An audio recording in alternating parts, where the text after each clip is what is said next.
বঙ্গোপসাগরে আজ বুধবার সকালে একটি লঘুচাপ সৃষ্টি হতে পারে। এর প্রভাবে আগামীকাল বৃহস্পতিবার থেকে শুরু হতে যাচ্ছে টানা বৃষ্টি। আবহাওয়া অফিস জানিয়েছে এই বৃষ্টি চলবে অন্তত শনিবার পর্যন্ত।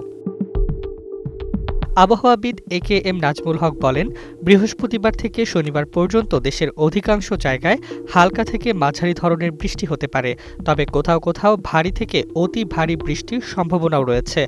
শুক্রবার দক্ষিণাঞ্চলে এবং শনিবার উত্তরাঞ্চলে বেশি বৃষ্টির পূর্বাভাস রয়েছে। তিনি আরও জানান, মৌসুমের শেষ ভাগে ঘন ঘন বজ্রপাত ও গর্জন স্বাভাবিক বিষয়, এ নিয়ে আতঙ্কের কিছু নেই।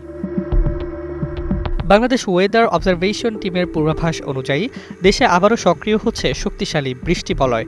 এটি ৩০ সেপ্টেম্বর রাত থেকে ৫ অক্টোবর পর্যন্ত সক্রিয় থাকতে পারে। এর মধ্যে সবচেয়ে সক্রিয় থাকবে ২ থেকে ৪ অক্টোবর পর্যন্ত। রংপুর, রাজশাহী, খুলনা, ময়মনসিংহ ও বরিশাল বিভাগে সবচেয়ে বেশি বৃষ্টির আশঙ্কা রয়েছে। রাজধানী ঢাকাতেও সক্রিয় থাকবে বৃষ্টিবলয়টি।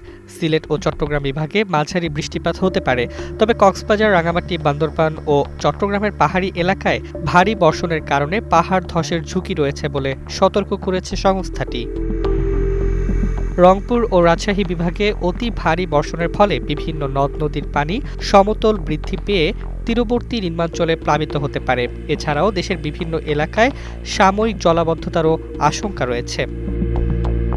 এ সময় দেশের উপকূলীয় এলাকায় ঘন্টায় ৪০ থেকে ৬০ কিলোমিটার বেগে দমকা বা ঝোড়ো হাওয়া বয়ে যেতে পারে। পাশাপাশি সাগরও উত্তাল থাকতে পারে বলে সতর্ক করেছে আবহাওয়া অফিস।